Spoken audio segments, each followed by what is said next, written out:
Hello everyone, once again welcome to the YouTube channel of Get Set Law by IMS. My name is Siddhant Singh and guys, as you can understand and know about it कि CLAT forms are already out. अब वो anxiety, anxiousness हो रहा है ना? And sir, my mock scores are not increasing and no one on the YouTube channel is talking about that. So if you are also struggling with this problem कि sir 30s में अटके हुए हैं, strategies are there, how we gonna reach up to 90? Is there anything which you can tell? Get Set Law can tell कि हाँ, do these things, then you're going to overcome this. So this video explicitly is for you people. So guys, please इस video को end तक जरूर देखना. It's not much of the strategy video rather than an eye-opening thing because कभी कभार ऐसा होता है ना, the thing is already there around us, but हम बहुत बार लॉन्गर विजन देख के या बड़े विजन्स को देखने में हम वो छोटी चीजें मिस कर जाते हैं. तो I am gonna talk about दो small things, those gaps in this video. And if you are there on our YouTube channel for the very first time, don't forget to subscribe to our channel and hit the like button. So let's To book a free one-on-one law counseling online or at any IMS center, check out the link in the description box or the pinned comment below.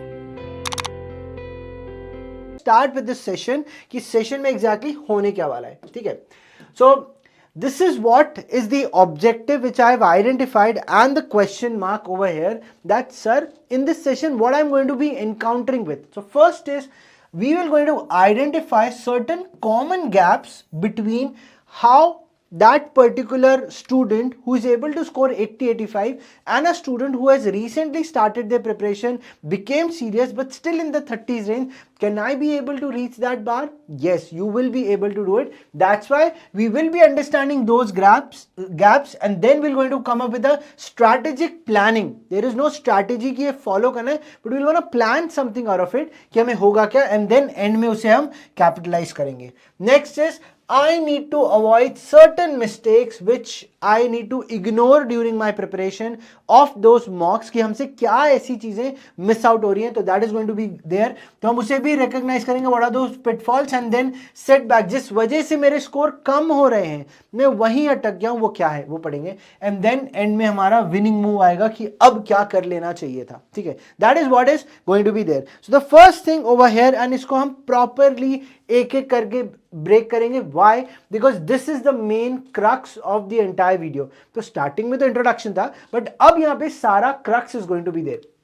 So first is the major common gap with any student who is stuck at 30-20s. तो आपने अभी तक अगर 20-25 marks or 15 marks, whichever number of marks you have written in your own institute, तो वो particular marks में सबसे major problem आ रहा है, you are still not taking the marks seriously.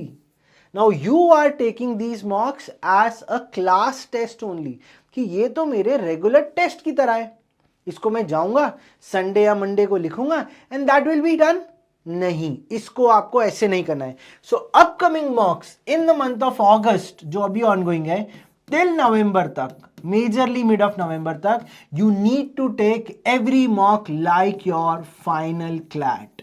Now this is the thing which I need to visualize कि भाई अगर ये मेरा, you take this as an oath with you people that you have been given a mock, आपके हाथ में वो mock paper है या sim test is there, please take that particular sim test like a final paper कि अगर ये CLAT है तो what should be my approach towards the paper.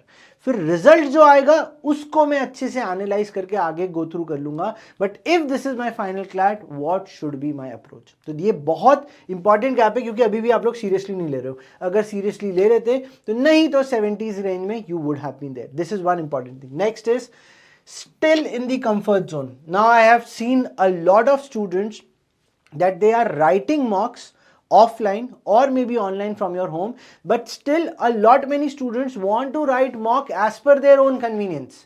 That means agar if your institute is giving a chance to write mock from 9 to 11 and they even give you a chance to 2 to 4 and then 6 to 8, then you choose as per your own convenience. So you remain in that comfort zone. चलिए, ये तो offline students mock लिख रहे हैं, that is a much appreciable part, but I would highly recommend 2 to 4 वाला slot should be chosen by you people. Don't change that slot. That is one thing. But a lot many students, especially online students, are not even going to the institutes and writing the mock. तो बहुत बड़ा gap आ गया ना. तो अब students who are writing the mocks in that live environment, in the real environment, it's not actually replicating the one who is writing the mock in the online paper, जो घर पे लिख रहे हैं अपने कंफर्ट जोन में, घर से पेपर लिख दिया एंड स्कोर नहीं बढ़ रहा सर. अब वो जील नहीं मिल रही, वो फाइट नहीं मिल रही है आपको, वो कॉम्पिटिटिवनेस नहीं मिल पा रही है. तो प्लीज उस कंफर्ट जोन से बाहर आ जाओ. ये बहुत बड़ा गैप है. The next one is you don't have an understanding about the analysis. So this is the major problem. And when you will understand, watch this video, तब भी सोचोगे हाँ सर आप सही कह रहे हो, but you will again get trapped into that problem. Now what is that problem? So I have asked students to do a proper mock analysis. तो मॉक एनालिसिस में स्टूडेंट क्या होते हैं? Sir we went to write the mock at 2 to 4 PM. We have written the mock. Then once the mock is done, I've kept the paper aside. Now when I'll get the answer key, I'm gonna check which option is right and which option is wrong. बस I've read the explanation, that's it, खत्म. ये analysis नहीं है. If you are done with the mock, the most important thing which you have to do is after 2 to 4, give you a break, give yourself a break of 30 minutes, then pick the same mock, वापस से उठाइए, pick the same sim test, pick it up, revisit the questions which are undone, attempt those. At least there should be a knowledge check. That is step 1 of the analysis. It's clear? बोलो हाँ. अगर समझ आए drop into the comments right now. Video देखते time इस पे पहुंचे थे, कमेंट बोलो yes sir I have understood, लिखिए yes. Okay. Next step analysis का होगा, you have solve the undone part. Then once the answer key is release, please check only the answer key, don't see the explanation. Explanation is a supporting hand, but explanation से होता क्या है, my mind doesn't run the way it should run. तो if you have seen कि answer correct A था and B नहीं था, you keep aside the answer key, you check the paper with the answer key. Answer key means A B C D, that's the only thing you need to check. Don't read the explanation. When you have checked the entire paper of 120 questions after attempting the undone part, उसके बाद you should see कि why the answer is A and why not B. You see it on your own. Don't see the explanation. क्योंकि दिमाग खुद से चलना चाहिए ना. But if you are not able to crack it, then you can see the explanation part. So there are 3 steps involved in the analysis part. तो ये अभी तक समझ ही नहीं पा रहे. I don't know why. मैंने हिंदी में बता दिया, इंग्लिश में बता दिया, अब क्या करूं, घर आ जाऊं. ठीक है, चलिए. Next is, this is a most critical part. So you guys are taking it like कि चलो ठीक है आज टेस्ट है, let's go to the center. I'll reach center by 1:30. ठीक है, और I reach center by 1:45. ठीक है, ऑनलाइन टेस्ट है, सर ने बोला 1:40 1:45 पे I'm gonna share the link. ठीक है, 1:45 पे I'll be ready. No, that is not the case. Now if you have your main clad between 2 to 4 PM, the major understanding which you have to do is आपको centre 2 hours पहले पहुंचना पड़ेगा, मतलब almost like 12 PM तक. ठीक है, अगर if you have built up that habit कि भाई मैं 12 PM पे गया, there is 2 hours to be done, I will be calm and compose, तो मुझे अपना माइंड मेकअप करना पड़ेगा. But this is an important part. Students are not actually ready कि मेरा पेपर है, तो इसके पहले क्या करना चाहिए, थोड़ा सा warm up, a bit of question should be solve. That is one thing. Second most important thing is, मुझे टेस्ट में जाने के पहले I should be in my own aura, कि पिछले मॉक्स में what I have done, I keep that in mind. Today what is the strategy, I need to keep that in mind and उसी को I need to implement. और अगर if doesn't come in my favour, I am gonna improvise it. तो वही last में आ जाता है कि मेरा प्रॉपर माइंडसेट क्लियर नहीं है. So this is a huge gap. इन गैप्स को if every student is able to fill it up, तो आप आराम से 30 से नहीं तो नहीं 60s पे आराम से पहुंच जाओगे. ठीक है, so this is where the common gaps comes into the picture. Now coming to the part कि सर अब हमें यहां से करना क्या होगा. जो मैंने सेकेंड पॉइंट बोला था ना, इसमें मुझे करना क्या क्या चीज है. ठीक है, तो सबसे पहले from now on, that is the August month, और whenever you are seeing this video, at least 1 mock per week is a must. तो गैप्स मुझे पता चल गए कि where I am lagging, I have understood it. ये होता है क्लियर पिक्चर. सिद्धांत सर हमेशा आगे ना मिरर दिखा के चले आते कि यार तुम तो नाकार हो, क्योंकि यही तो है. अगर if someone gives us and tells us कि you are lagging somewhere, it's a good sign that you take it and you understand it, what's the problem. Once you have understood it, move to the next part कि हमें at least 1 mock लिखना है. तो the ones who are stuck at 30-40, if you are not writing the mocks, you are doing wrong. ठीक है, if you are writing the mock and you say कि sir मैं फिर भी 30 पे अटका हुआ हूं, तो शायद you are not properly planning how to attempt the mock. तो अब उस पर भी आते हैं अपन. तो go deep analysis and do the discussion. तो ये एनालिसिस में तो 3 स्टेप मुझे बता दिया, अंडन पार्ट करिए, check the answer key, put your own answer and then see the explanation. Explanation एकदम आखिरी स्टेप होगा, that is you have to do. Okay, उसके बाद भी नहीं समझ आए, please go for the discussion, and even if you have understood it, please discuss this with your peers, your buddies, study buddy groups if you have, or discuss it with your friend or any of the mentor which you have, the teachers, unse jaake please discuss. I'm not talking about a doubt clearing part, I'm talking about discussing it कि मैंने ये सोचा था, I've thought it this way, should it be the other way around और कुछ और, तो उससे एक perspective मिलेगा। अब अगर कोई बोला है जाके एक्सप्लेनेशन देख लो, उसमें तो दिया हुआ है this is not the right thing, वो डिस्कशन नहीं हुआ, वो सिर्फ अपना ध्यान बटाने वाली बात होगी। So you should have not done this. So proper deep analysis after the mock is done. तो if someone who is stuck at 30, if they are able to do this proper analysis part. अब sir proper analysis बोल रहे हो, इसमें video बना दे, video बना हुआ है ऑलरेडी हमारे यूट्यूब चैनल पे, जाइए देखिए, लिंक नीचे प्रोवाइड कर देता हूँ, go watch that video again. Okay, 10-15 minutes का वीडियो भेजने के बाद भी नहीं देखते हो, मतलब अब तो मतलब सही बोलो सर घर आ जाओ, ऐसे नहीं होता। ठीक है, नेक्स्ट इज, ये आ गया मेरा इंपॉर्टेंट फैक्टर, यही मेरे पूरे वीडियो का मेरा फेवरेट पार्ट है, what it is, strategic attempt. अब ये क्या, इसको ब्रेक डाउन करते हैं। नाउ यू आर सेइंग कि sir I M in the range of 30s, ठीक है, फेयर एनफ। तो सबसे पहले चेक करो how many attempts you are doing, ठीक है। नाउ यू से कि सर आई ओनली अटेम्प्ट 35, तो डेफिनेटली 30s में ही रहोगे, तो आपको अटेम्प्ट बढ़ाने। अटेम्प्ट क्यों नहीं बढ़ रहे सर, स्पीड कम है, फोकस स्पीड पे जाना चाहिए, सिंपल सी चीज है ना। My attempts are less, increase the attempt. Sir, I'm not able to increase the attempt. Comprehension में टाइम लगता है, that means आपका होमवर्क स्कोर पे नहीं है, आपका होमवर्क अटेम्प्ट पे भी नहीं है, आपका होमवर्क है स्पीडी कॉम्प्रिहेंशन पे। तो स्पीडी कॉम्प्रिहेंशन तो आपको पता है कैसे करना है, नहीं पता कमेंट्स बताओ, will come up with that video, but जब बोलोगे तो वो आएंगे ना, नहीं तो वी अज्यूम कि you guys are comprehending on a proper level. So speed reading if it is a problem, let us know, will come up with that video, ठीक है। नहीं तो बहुत सारे वीडियोस ऑलरेडी हैं, गेट सेट लॉ के channel पे भी है, बट फिर फ्रेश वीडियो भी लेके आते हैं, ठीक है। सो 30s में check how many attempts are there, that is the first thing, do that thing, ठीक है। अब let's take up an example कि sir I am attempting 70 questions but I am getting only 30 as a score, तो ये तो poor performance हो गया। तो ये जो बीच में 40 का जो गैप है, this is because of what is the reason. If you are able to identify the reason with a proper deep analysis and discussion, तो सोल्यूशन मिल गया, राइट और रॉन्ग, ठीक है। अब वो क्या रहा है सर, आपने बोला था पेपर पूरा अटेम्प्ट करना है, आई am attempting 120 questions on my own understanding, fluke मार रहा हूं, तुक्के मार रहा हूं, ये नहीं करना, that's why the score is getting down, ठीक है। तो इसीलिए if you are attempting 70 question और 30 स्कोर आ रहा है, वो 40 के मेजर प्रॉब्लम्स क्या हैं वो सबसे पहले आइडेंटिफाई करो, ठीक है। आप बड़े बड़े टारगेट्स मत बनाइए, make a step by step. अगर 30 स्कोर है, मुझे नेक्स्ट मूव करना है 40 पे, तो मुझे अटेम्प्ट्स लेके जाने पड़ेंगे नियर अबाउट 60-65, ठीक है। एक्यूरेसी हाई रखनी ना, अभी तो मुझे स्कोर बढ़ाना है। If by August end, if my target is to reach between 45 to 50, September end में 55 to 60 और October end में 70 to 75, if I'll able to reach there strategically. So if I'm increasing the attempts, break down into 5 sections. तो अगर मेरे attempt 60-65 है, तो मैं 5 section में डिस्ट्रीब्यूट कर देता हूँ ना। Now what is the major problem is, you only attempt English, legal, logical, you don't go for quant. I am saying only attempt 3 questions of quant, 15 questions of English, 15 questions of logic, but in a time constrained manner. But a lot many students क्या कर रहे हैं, पूरा time English, पूरा time legal को दे दे रहे हैं, because they are the favourite subjects and I am able to score more. उस पर्टिकुलर मॉक में अगर स्कोर ज्यादा आ भी गया तो कैसे आगे बढ़ने वाले हो, that section is undone.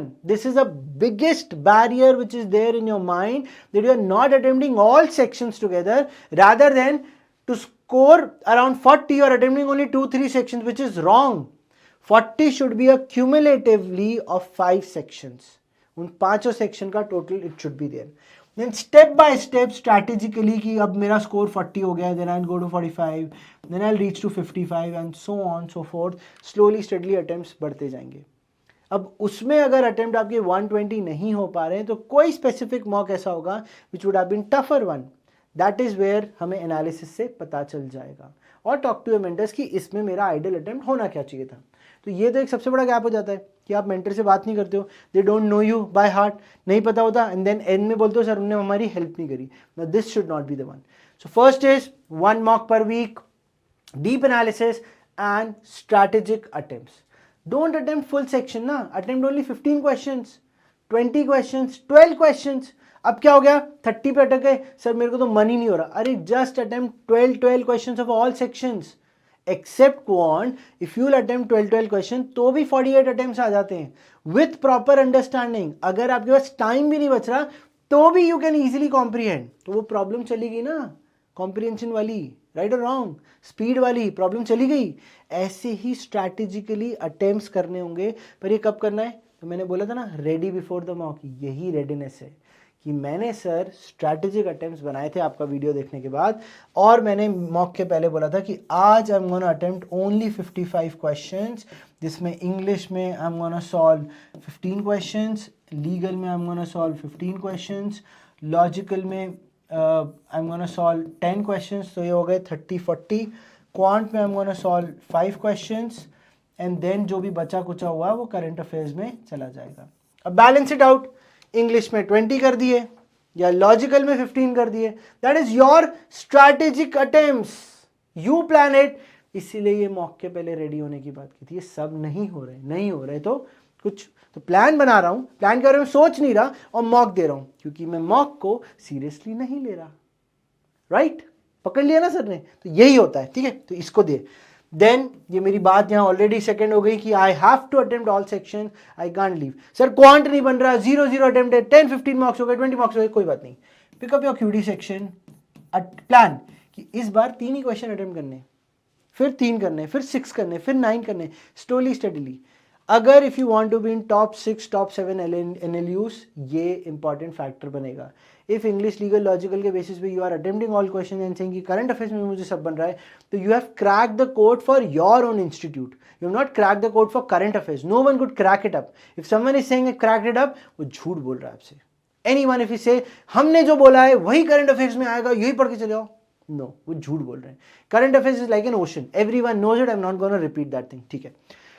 Eight the end मुझे मैच के दौरान इम्प्रोवाइजेशन करना है और अपने ईगो को साइड करना है. अब सर आपने तो दिल पे दे दी, मतलब what is this ego and everything. Why I am saying you to keep your ego aside is you sit in a paper, you made a strategic attempt. Today I'm going to solve 15 questions of English. You read it, you did a skim reading, but you're not able to do it. What do you have to do? आगे बढ़ो, मत बैठो ना, नहीं समझ आए, skip it up. That is what is improvising.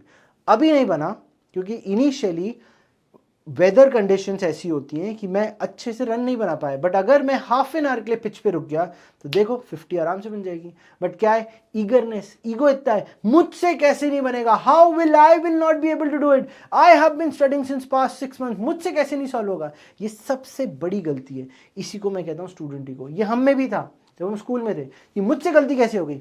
होती है, हम भी ह्यूमन बींग्स हैं. If we are students we are still human beings. तो ये ईगो को थोड़ा साइड रखना है. सोचो इतनी सारी चीज़ें, you need to keep it in your mind and in those 2 hours you need to strategically go for everything. तो if you have decided you want to go with English, आपने इंग्लिश चालू किया, आपको नहीं बना, लीगल पे shift हो जाओ. Don't sit and cry, don't sit and just start thinking यार मैं तो ये सोच के आया था, सर ने बोला था it's okay, improvise, change it. सोच के गए थे, इंग्लिश चालू किया, लीगल से और एंड कर दिया, लॉजिकल में it's okay. Make your own plan. इसलिए मैं कहता हूँ please be ready before the mock. करने क्या वाले हो, right 3 points, pick up your copy, right 3 points before the mock, and copy जैसी मॉक खत्म होगा just go and revisit those options कि भाई मैंने 1 2 3 में क्या लिखा था, हैव आई फॉलोड दैट और नॉट. तो इससे आपके माइंडसेट के बारे में आपको पता चलेगा. And once you are able to do all this things, तो वो 3 इंपॉर्टेंट चीजें जो मैं बार बार बोल रहा हूं, मैं फिर से बोलूंगा कि I need to remain consistent, I need to give my mocks and do a thorough revision from the mocks and the material. अगर ये कर लिया तो आराम से 30 से 90 पे पहुंच जाओगे. और अगर यहां तक पहुंच गए तो NLU भी पहुंच जाओगे. And thank you so much अगर यहां तक वीडियो देखा है. प्लीज एंड में I am again gonna say keep these pointers in mind. Don't forget whatever I have told you. Go back, check the video again, write the pointers. And अगर video अच्छा लगा तो please इसको ज्यादा से ज्यादा share करना. Till the time Siddhant sir will sign off. Thank you so much for watching the video till the end. Bye bye, take care, wish you all the best.